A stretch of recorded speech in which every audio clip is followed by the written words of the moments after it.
Welcome to my channel advocate club. So friends, हमने हमारे chapter 9 तक देख लिया है सीआरपीसी के, जो है वो सेक्शन 128 पे कंक्लूड किया था हमारा लास्ट लेक्चर। आज हम हमारे नेक्स्ट लेक्चर में देखते हैं सेक्शन 129 से 148 का सेक्शन। लेकिन ये बहुत वास्ट ज़्यादा हो जाएंगे सेक्शन, इसलिए मैंने इसमें 4 पार्ट आते हैं A, B, C, D। तो हम आज A और B से डील करने वाले हैं फ्रेंड्स, जो है अनलॉफुल असेंबली एंड नेक्स्ट है पब्लिक न्यूसेंस फ्रेंड। तो हमारा चैप्टर 10 बताता है maintenance of public order and tranquillity. ये हमारे आईपीसी में भी है फ्रेंड, आपको अगर याद होगा तो।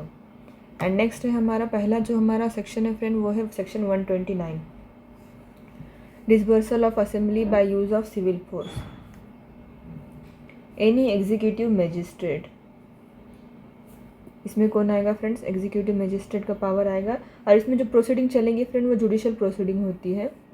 Any executive magistrate, officer in charge of police station, and any police officer not below the rank of sub inspector in absence of police officer in charge of police station, not below the rank of sub inspector होना चाहिए।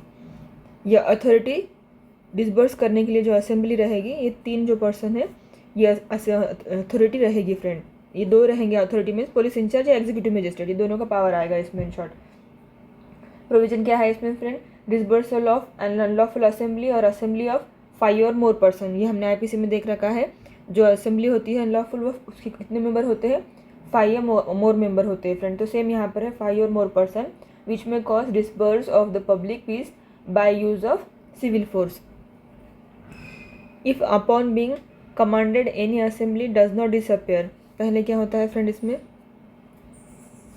में command any unlawful assembly, पहले वो unlawful assembly होना चाहिए, means 5 या 5 से ज़्यादा लोग होना चाहिए। एनी असेंबली ऑफ 5 और more person likely to cause disburse of public peace को डिस्टर्ब करने वाले हो ऐसा लगता है। And it shall thereupon be the duty of the member of such assembly to disperse accordingly, और उसको क्या होगी? ड्यूटी होगी कि उसके अकॉर्डिंग, जिस अकॉर्डिंग उसको बताया गया है उस तरह से डिसबर्स करना, तो वो डिसबर्स।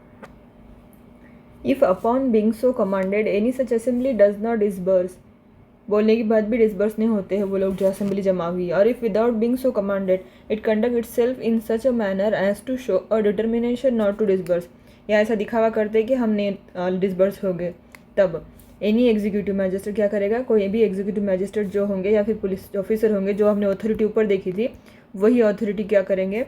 रेफर इन टू सबसेक्शन 1, ऊपर जो अथॉरिटी देखी, एग्जीक्यूटिव मैजिस्ट्रेट, पुलिस ऑफिसर या not below the rank of sub inspector जो रहेंगे, वो person may proceed to disburse such assembly by force. तो क्या कर सकते हैं ये लोग? बाय फोर्स, मार ठोक के किसी भी तरह से वो असेंबली को डिसबर्स कर सकते हैं। And may require the assistant of any make person not being an officer और member of the arm force and acting as such for the purpose of dispersing such assembly and if necessary arresting and confining, और लगता है ज़रूरत तो वो क्या कर सकते हैं? अरेस्ट और कन्फाइन भी कर सकते हैं वो पर्सनस को। The persons who from part of it, जो वो असेंबली का पार्ट है, in order to disburse such assembly और that they may be punish accordingly of law. तो पनिशमेंट इनको कैसे मिलेंगी? अकॉर्डिंग ऑफ लॉ मिलेगी, इस तरह से जो पर्सन करते हैं। The member of the unlawful assembly may be tried for the commission of the offence under section 145 of Indian penal code friends. इसमें जो क्राइम होगा वो किसके अंदर चलेगा? तो सेक्शन 145 ऑफ आईपीसी के अंदर ये क्राइम रजिस्टर्ड होगा फ्रेंड। देन आता है हमारा सेक्शन 130 फ्रेंड्स। सेक्शन 130 में भी एग्जीक्यूटिव मजिस्ट्रेट आएंगे। Use of arm force to disburse assembly, if any such assembly can not be otherwise disburse, अगर वो लोग नहीं होते हैं disburse, and if it is necessary for the public security that it should be disburse, मतलब अलग होना। सब लोग एक जगह जमा होकर वो दंगा करने वाले, असेंबली जमा करी लोगों की, मतलब 5 या 5 से ज़्यादा लोग खड़े होकर इकट्ठा होकर कुछ प्लान कर रहे हैं, कमीशन करने का, कुछ क्राइम करने का, तो उनको बोलना कि आप अलग हो जाओ और इस तरह से कुछ मत करो। फिर भी वो नहीं होते हैं तब, अगर फिर हमने क्या देखा कि फिर डिसबर्स के लिए बोला हुआ है। पब्लिक सिक्योरिटी के लिए, वो भी क्या के लिए होना चाहिए? नेसेसरी होना चाहिए, पब्लिक सिक्योरिटी को डिस्टर्ब करने वाले हो, that should be disburse. Then क्या करेंगे? The executive magistrate of the highest rank who is present may cause it to be disbursed by the armed force। फिर नहीं होते हैं तो वो आर्म फोर्स के ज़रिए भी की जा सकती है। सेकेंड क्लॉज क्या बोलता है हमारा friend, such magistrate may require any officer in command of any group of person belonging to the arm force to disburse assembly with the help of armed force under his command and to arrest and confine such person forming part of the magistrate may direct or as it may be necessary to arrest and confine in order to disperse the assembly or to have them punish accordingly the law। Same है friends, इसमें सिर्फ कौन हो गया, magistrate बोलेंगे इसमें कि इसमें क्या है, एग्जीक्यूटिव मैजिस्ट्रेट होना चाहिए, द हायर रैंक की होना चाहिए, यूजिंग द आर्म फोर्स होगा, अथॉरिटी इसमें यही आती है, और use of arm force to disburse unlawful assembly की जाएगी इस सेक्शन के अंदर friend. Every such officer of the arm force shall obey such requisition in such manner as he think fit, but it's in so doing he shall use a little force and do as little injury to person and property as may be consistent with dispersing the assembly and arresting and detaining such person। जितनी कम हो सके उतनी कम करनी चाहिए उसमें injury arm force के members ने। Then है हमारा section 131, power of certain arm force officer to disburse assembly when the public security is manifestly in danger by any unlawful assembly। क्या होगा, manifestly in danger होंगे, पब्लिक सिक्योरिटी होंगे, तो क्या होगा, any commission or gazette officer of the arm force, इसमें कौन आएंगे, फिर गैजेट ऑफिसर आएंगे friends. By any such assembly and non executive magistrate can be communicated with any commission or gazetted officer of the arm force may disburse such assembly with the help of the arm force, arm force के help से की जाएंगे, under his command.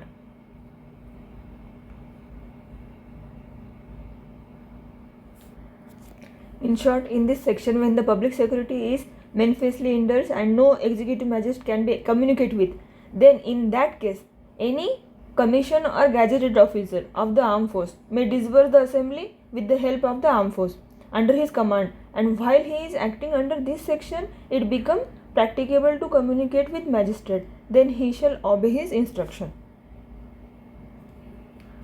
Okay friends,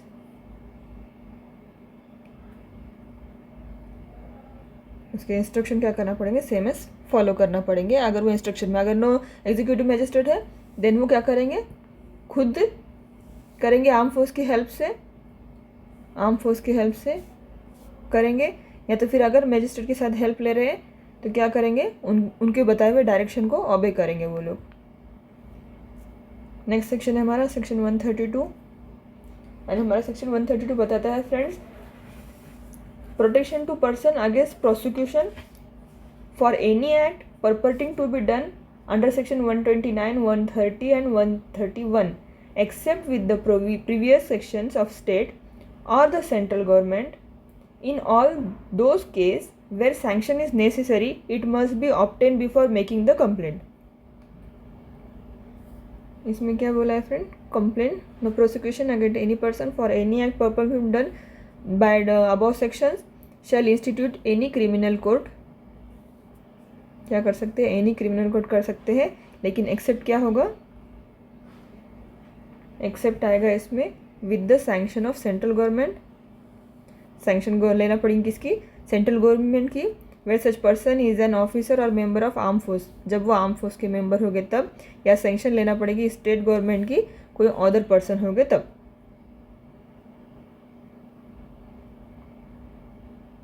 criminal complaint उनकी जो है attend करने के लिए।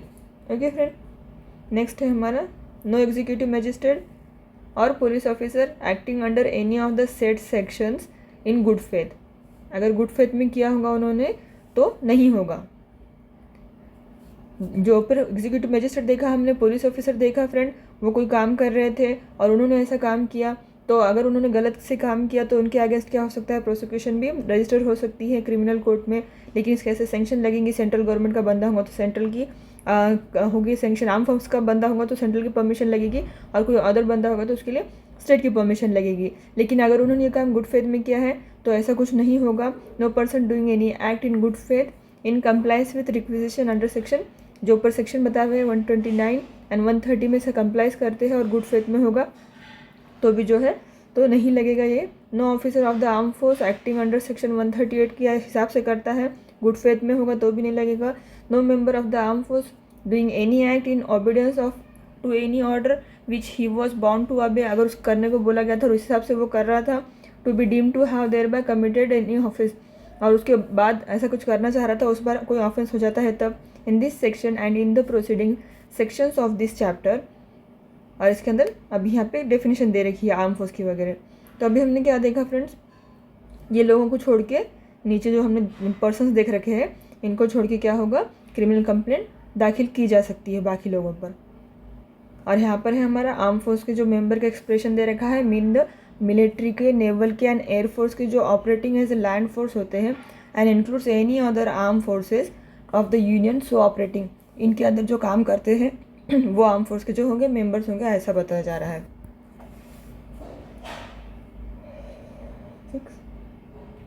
तो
in short friends, this section confirm extraordinary power on the district magistrate, SDM or any other executive magistrate to be exercised when resources of ordinary law seems to be ineffective in view of the urgency of the matter.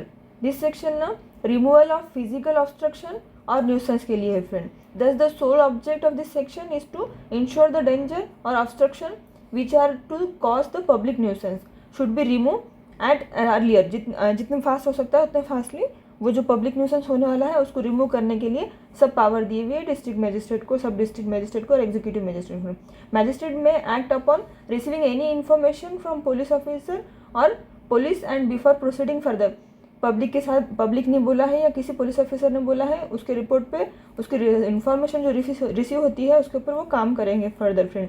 The magistrate must certify himself to the truthfulness of the information by taking some evidence भी लेना ज़रूरी है, वो truthfulness है कि नहीं जो बंदा बता रहा है वो देखने के लिए। It is true that the conditional order made under section 133 can not be challenge in civil court accordingly to section 133(2) of the code. However, it does not bar a civil suit being filed to establish one's right which might have been adversely affected by the absolute or final order passed by the magistrate under section 138 of the CRPC.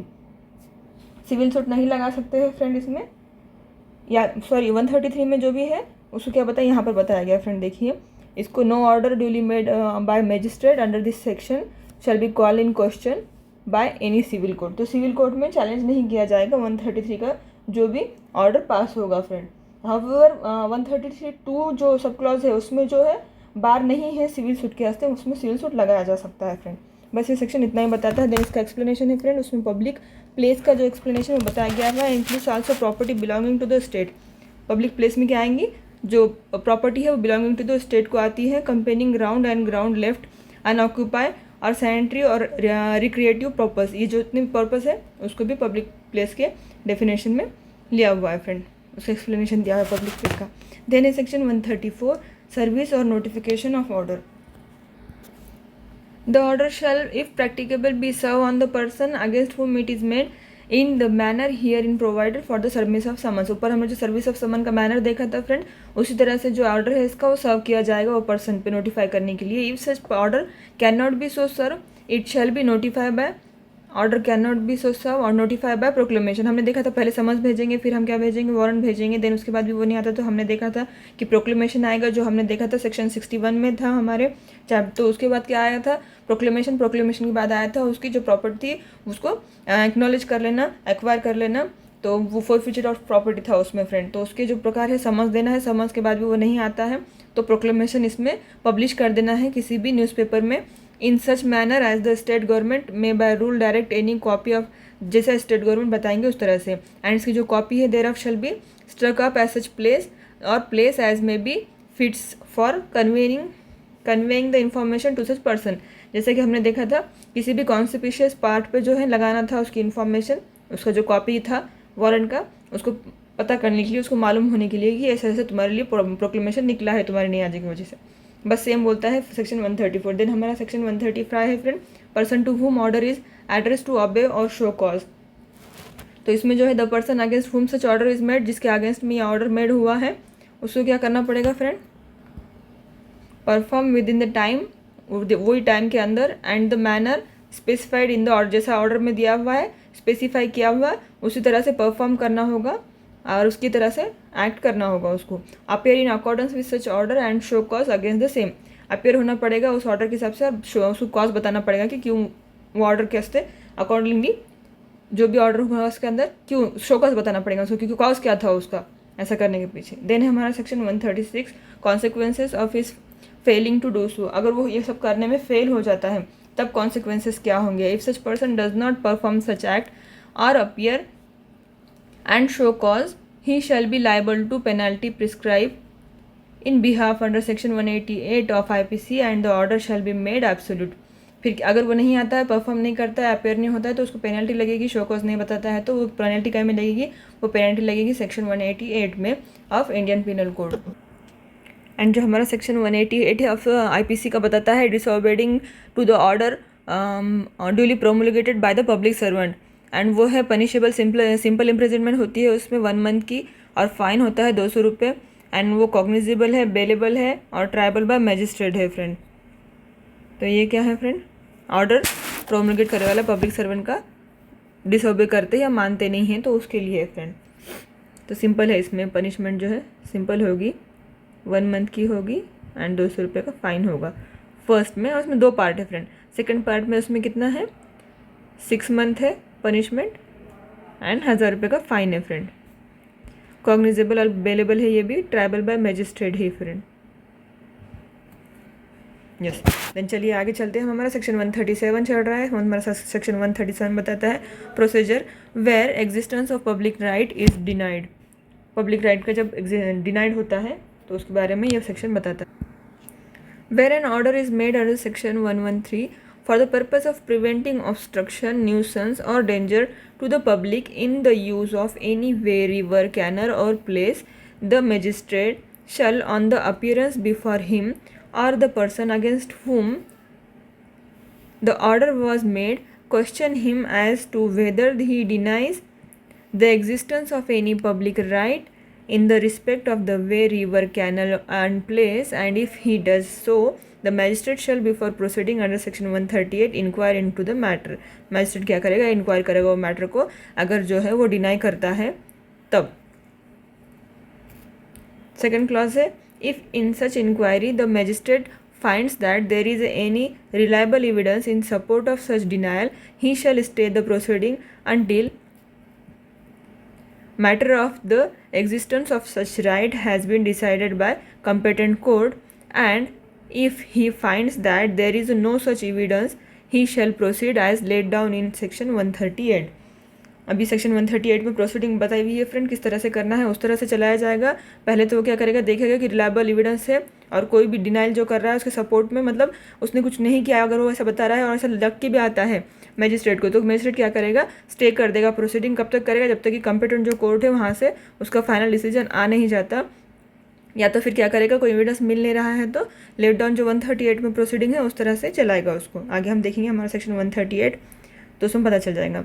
Next, a person who has, on being questioned by the magistrate under subsection 1, failed to deny the existence of public right, the nature therein referred to, or having made such denial has failed to adduce reliable evidence in support thereof, shall not in subsequent proceeding be permitted to make any such denial। अगर उसने पहले हमने जो देखा sub clause 1 में friend 137 के वहाँ पर उसने डिनाइल नहीं किया स्पेसिफिकली, या कोई ऐसा एविडेंस जो है पेश नहीं किया जो ऐसा एड्यूस करेगा कि वो डिनाई करने के काबिल है वो मैटर, देन क्या होगा, वो बाद में उसको परमिटेड नहीं किया जाएगा कि सब्सिक्वेंटली प्रोसीडिंग चालू होने के बाद वो फिर वो डिनाइल नहीं कर सकता है।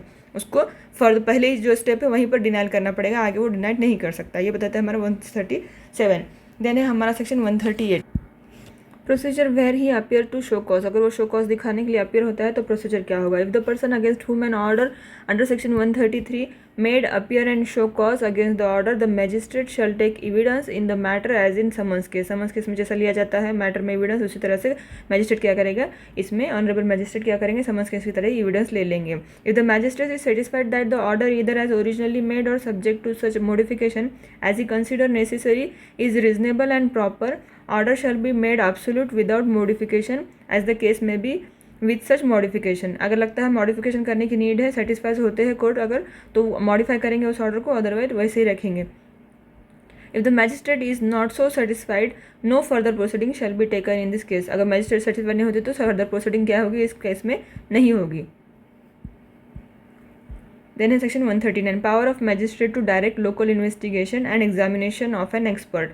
मैजिस्ट्रेट को क्या पावर है, may for the purpose of inquiry करने के लिए अंडर सेक्शन 137 और 138 में डायरेक्ट करेंगे local investigation to be made such person as think fit, जो उसको लगता है उसको, summons and examining expert, and summons भी कर सकते हैं एग्जामिन करने के लिए एक्सपर्ट को। देन इसमें सेक्शन 140 बताता है power of magistrate to furnish written instruction etcetera, where the magistrate direct a local investigation by any person under section 139। Magistrate में किसी भी पर्सन को अगर लोकल इन्वेस्टिगेशन करने को बोला है, जैसे अंडर सेक्शन 139 में बताया था अभी, तो मैजिस्ट्रेट में क्या कर सकते हैं, furnish such person with such written instruction as may be seen necessary for his guidance. उसके गाइडेंस के लिए कुछ नेसेसरी लगता है रिटर्न इंस्ट्रक्शन, तो रिटर्न इंस्ट्रक्शन लिख के देते हैं। द ऑनरेबल मैजिस्ट्रेट जो होते हैं हमारे, वो declare by whom the whole or any part of the necessary expenses of the local investigation shall be paid.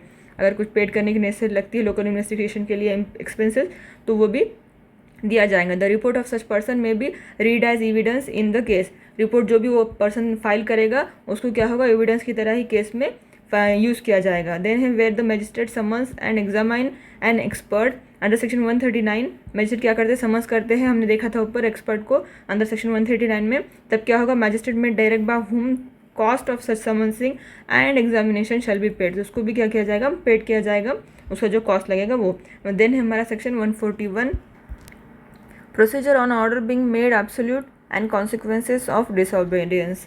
अगर डिसओबीडियंस करते हैं तो प्रोसीजर क्या है, when an order has been made absolute under section 136 और section 138, the magistrate shall give notice of same to the person against whom the order was made and shall further require him to perform the act directed by the order within time fixed by the notice, and inform him that in case of disobedience he will be liable to penalty provided under section 188 of the Indian Penal Code।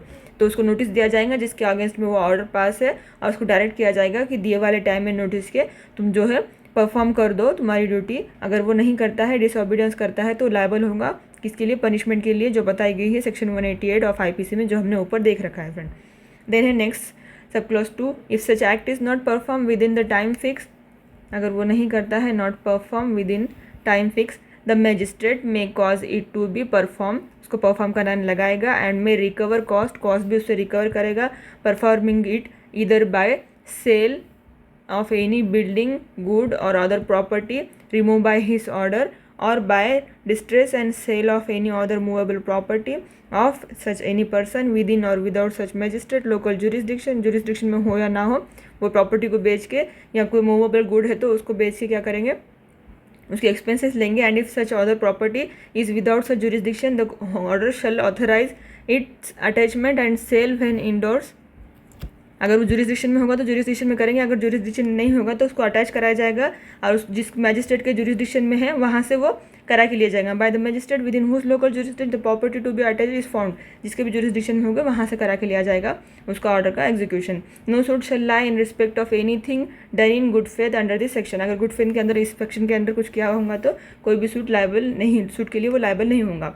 Then next section है हमारा section 142 injunction pending inquiry, if a magistrate making an order under section 133 considering that the immediate measure should be taken to prevent immediate danger or injury of serious kind to the public, ये सब public के लिए है friend, जो public को नुकसान पहुंच रहा है उसका, पब्लिक को जो नुकसान पहुंचने वाला है उस डेंजर से रुकाने के लिए जो है ये पूरे सेक्शन है in short. He may issue such an injunction, तो तात्पर्य क्या करेगा कोर्ट, इंजंक्शन पास कर देगा to person against whom the order was made as is required to obviate and prevent such danger and injury pending the determination of the matter, तो court क्या करेगा, injunction देगा तात्पुरता रुकाने के लिए, इमीडिएट मेजर लेने के लिए अगर कुछ हार्मफुल लगता है कोर्ट को तब। In default of such person, default करता है वो person, forthwith obeying such injunction, injunction को भी डिफॉल्ट करता है वो person, the magistrate may himself use or cause to be use such means as he think fit to obviate you such danger or to prevent such injury, तो क्या करेगा court, वो danger को प्रिवेंट करने के लिए, इंजरी को prevent करने के जो भी नेसेसरी मेजर लगते हैं वो काम में लेके आएगा। No suit shall lie in respect of anything done in good faith by magistrate under this section, by magistrate under this section, good faith में किया होगा तो कोई भी सूट इसमें रिस्पेक्ट में दाखिल नहीं होगा। देन ये सेक्शन हमारा सेक्शन 143 सेक्शन बताता है मैजिस्ट्रेट में प्रोहिबिट रिपीटेशन और कंटिन्यूअस ऑफ पब्लिक न्यूसेंस, बार बार कोई वही बार बार नुकसान पहुंचा रहा है, पब्लिक न्यूसेंस कर रहा है, तो मैजिस्ट्रेट क्या करेंगे, उसको प्रोहिबिट करेंगे, रुका देंगे। इसमें आता है district magistrate, sub district magistrate and executive magistrate. Empower करे हुए हैं बाय स्टेट गवर्नमेंट ने एम्पावर किया है, और district magistrate in this behalf may order any person not to repeat or continue public nuisance as define under IPC, and IPC में जो दिखाए हुए हैं उसके जो न्यूसेंस के सेक्शन हमने देखे वो रिपीट जो है वो ना करेगा, और मैं स्पेशल और लोकल लॉ या फिर किसी स्पेशल और लोकल लॉ में जो दिए हुए हैं न्यूसेंस के प्रोविजंस उसको बार बार रिपीट नहीं करेगा, उसके लिए उस पर्सन को प्रिवेंट करने के लिए ये जो मैजिस्ट्रेट है वो काम करेंगे फ्रेंड्स। और सेक्शन हमारे आईपीसी में हमने क्या देखे, सेक्शन 268 टू 294 जो है ए तक न्यूसेंस के जो है प्रकार दे के रखे फ्रेंड। देन है हमारा सेक्शन सी पार्ट, वो हम अपने नेक्स्ट लेक्चर में देखेंगे friends. Thanks for watching, please share, subscribe and comment to my channel friends.